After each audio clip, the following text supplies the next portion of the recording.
Hello everyone, welcome to my gaming library, also known as my gaming vault. And in the vault, I have all kinds of goodies that I've collected over many years. I've been gaming for over 30 years, especially with role-playing. That was really my first experience to tabletop gaming, and that was many years ago. So in these videos, what I do is I pick a game randomly, a role-playing game system or a miniature war game system from the library, and I discuss it. I also discuss solo role-playing tools, and a bunch, anything related to wargaming or role-playing. And by the way, if you do hear the bells, that's my assistant, Simon. He's around here, and you may see him back and forth. He's a member of my games vault. We all love Simon. So these videos are normally on my Patreon. However, today's a very special video, and I wanted to also update my channel and discuss a game from my vault. This is a very special thing because this game was actually donated to me by a friend of the channel, a patron as well. Shout out to Beef Supreme, who surprised us with this wonderful edition of a game that Julie and I have played for quite some time. And I have played even way before the channel. And that game is Dragon Rampant 2015 edition. Now, we're not here to discuss Dragon Rampant 2015 edition. In fact, what we're here to discuss is Dragon Rampant 2nd edition. That is right. Oh, this is first of all, it's a beautiful product. We're going to take a look at the book. But first and foremost, what I want to say is this. This is not an in-depth review of the system. This is basically my experiences with the game. Anything we liked or didn't like about the system. I do go into mechanics a little bit. We talk a little bit about mechanics, but it's really meant to show the game and give whatever experiences we had in the past with this. Now, Dragon Rampant, as I said before, is a game that Julie and I have played a lot on this channel. We also house ruled it a lot. And this is a game that I've also played on my own many years before I even had the channel. But for right now, let's go to the table and just take a look at the book. And now let us look at this new edition. First and foremost, if we look, we can see the difference in the thickness of this newer edition. There is a lot of material in Dragon Rampant 2nd edition. This is by Osprey Games, and the author is Daniel Mercy. He himself is the author of many games. This is a beautiful product with beautiful artwork, as we can see. The pages are very nice and glossy. The very nice hardcover here. Beautiful presentation for this new edition. Now, what I would like to do is spend some time here in this section of the book. This will tell you everything that has changed with this new edition. And this is the most important part of the book, I think. So what's changed? Well, first and foremost, now we can play with larger armies. It used to be that you played 24-point armies in the older edition. That was sort of your limit. But now this has been changed and increased to 30 points instead of 24. You can also play even larger armies if you'd like, up to 36 points. The rules will accommodate that. So that's an interesting change. The battle rules, first and foremost, the core mechanics remain the same, and that may be to the criticism of some, but in that sense, the core mechanics do remain unchanged. However, the rules are better explained. There is more material for the explanations. They have been updated and clarified in line with the upgrades made to the predecessor of this game, Lion Rampant. So that's interesting. Leaders no longer have randomly chosen traits. Leaders now have their own traits, and there are changes to the way leaders are used. And they now gain the commanding trait, which is very interesting because the commanding trait allows you to reroll failed rolls. Uh, there are rules for this, of course, limitations, but you can do that. And this is something that Julie and I used a long time ago. We added this as a house rule to all our leaders so that it alleviated the somewhat harsh mechanics of failing an activation and then your turn ends. We had our own house rules for this. So that's interesting, and that's a very interesting change. I'm glad to see that. However, where you will see most of the change will be in the fantastical upgrades and spell upgrades in chapters 3 and 4 of the book. That has received a major overhaul. So that's where a lot of the changes have taken place, which I think will add to army creation in a good way. Okay? And you also have a lot more optional rules, which again you can use to add flavor to your games. Maybe find a play style that's good for you. So there's a lot of optional rules, and I love that. Finally, the number of sample warbands have increased in this edition quite dramatically. The older edition had some sample warbands, but they were very loosely defined, not clarified as well. This book really takes care of that. The other thing that I would like to point and call to your attention is the designer notes boxes. This appeared in the older edition, but they were very scattered and under certain sections. This edition really makes use of that. Why do I think that is important? Because the designer notes gives you the perspective of the author. Not only does it clarify things that may not be 100% clear in the text, this tells you how the author feels, why they did the things that they did, and I think that is great in any war game rule set. So, kudos for that. Really, I really appreciate that.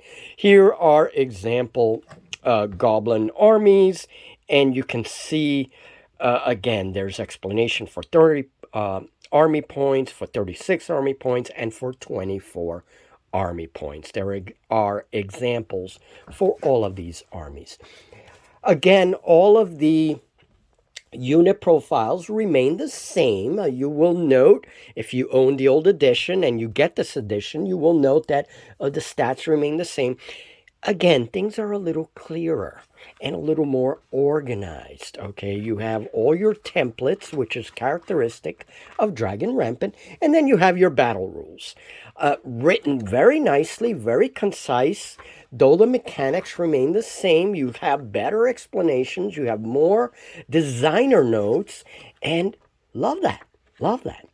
Now let's go to, because I don't want this to get too long, it talks about, how to test courage, retreating, all that good stuff in the rules, and ending your game. I think that's important. Notice the artwork. I mean, look at that. That's just great stuff, man. Great stuff. This is the chapter where you will find the most changes, the fantastical rules. We now have a ton of different fantastical rules. We have a lot of the older rules and some newer ones. Cannibalistic, chaotic. Look at that. Love it, love it. We have a more explanation for the cleric, a slayer. Some of these things were in the older book, but we have drums and flags. That's something cool. You can now add musicians and you can add standards. There is rules for that, and benefits to that. Fanatical, hatred, all of the sort of standard fantastical rules that make this a fantasy war game. This is a very important section of the book because this is what differentiates, in a large part, Lion Rampant, the historical version of the game, with Dragon Rampant, which is the fantastical version. This is what makes the fantasy game, basically. We have Blessed Blades, Enchanted Blades, Repellent, Regeneration, and I'm going a little bit quickly through this. And then the other section where you will find the most change is in spells. Spells are now organized into colors. And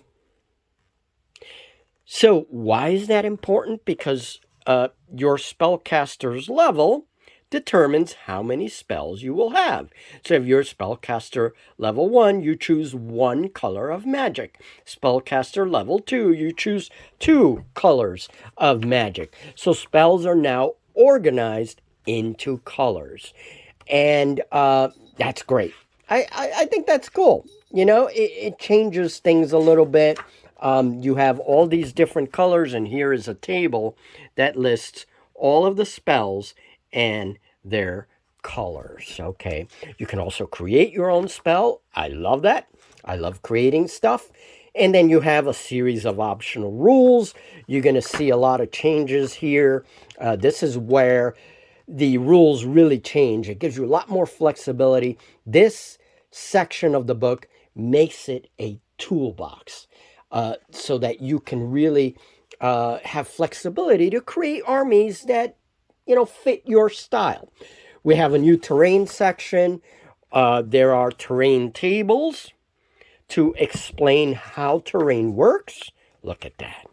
Isn't that cool? Scenarios. We have more scenarios. We have new scenarios. And some of the older scenarios, the really cool scenarios, are still in the book. So they're not done away with. They just added new stuff, like the Grand Old Duke of Orc. The Crystal Gale. I remember playing that with Julie a lot. Just take you to the campaign rules, and we'll stop there. New information about setting up your campaign.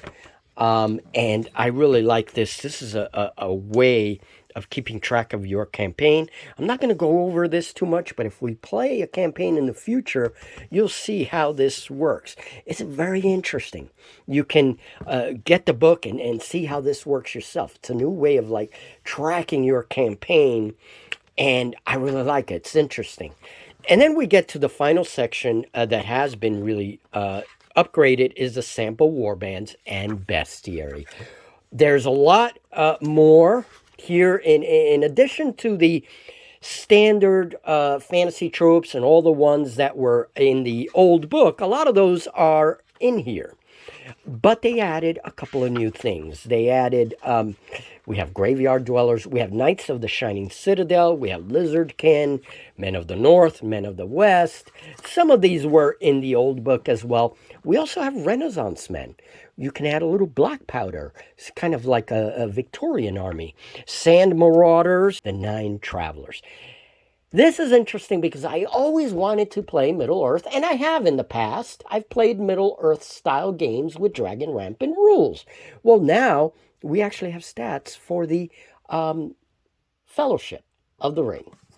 And then we have, this was interesting, inspired by Frostgrave, we actually have a wizard-heavy warband inspired by Frostgrave.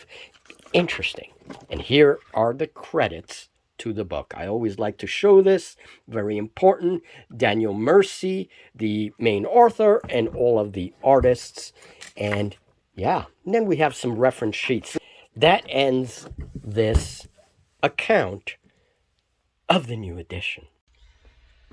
And now, some final ideas and thoughts about the new edition. It is very nice to see that it seems like the author has been paying attention over the years to the community, what the community had established for their games, right? There are a lot of updates, nice updates in this second edition, despite the fact that the core mechanic remains the same for this edition. Dragon Rampant has received a lot of criticism in the past because of its harsh activation mechanic. One of the very interesting things that I used to read is that in many of these critiques, and everyone is allowed their opinion, not every game is going to be for everyone. Obviously, everyone is allowed their opinion and what they like and don't like about games. But one of the interesting things that I noticed about many of these critiques is that no one took into the account the command ability to leaders. And this is interesting because Julie and I used that old trait, house ruled it a little bit, and gave it to our leaders, which helped alleviate the harsh activation mechanic. That is, if you fail an activation roll for a particular action, your turn immediately goes to the enemy. I can understand. It's kind of harsh. But this command ability, we used it in our house rules, and we also used a command point, which we gave to our main leader, and that was represented by a little gem, and we used that as a way to reroll. You had one throughout the game, and you used it to reroll any failed activation. It helped alleviate that mechanic. So in retrospect, Dragon Rampant was always a fun and simple game that we can return to, and for some reason we were attracted to this. Dragon Rampant, in my opinion, has always been a toolbox rule set that you can use to adapt to almost any situation, and that seems to be the case with this new edition, except that they now validate a lot of the things that Julie and I used to do. It is now validated with actual rules, and it's good. It's a good thing. In general, I think this is going to be a very fun version of the game to play, considering all the new fantastical upgrades, the new spells. I can't wait to try that. And we're not going to house rule anything with the core mechanics, even though they remain the same, until we try this command ability thing for leaders now. And there are rules and limitations to that, but I think it's going to add a lot to the game. So there you go. There are my opinions. If you have disagreements or other opinions, that's fine. Just please be very respectful in those comments. I am being a lot stricter with the comments these days, so please be respectful. You can give your opinion, that's fine. You can disagree, and if you do disagree, or you maybe enjoyed the game, but had ways of house ruling it, let me know. If you had different ways of house ruling it. What kinds of armies have you played in the past with Dragon Rampant? It has always been our go-to game for many reasons. So, thank you very much, folks. And a very special thank you to Beef Supreme for sending us this lovely copy of Dragon Rampant 2nd Edition. All of you who support Scratch Builder Monthly and all of you patrons, you have also contributed to the growth of my library, because I am now printing a lot of rules that were in my digital collection, which is very large.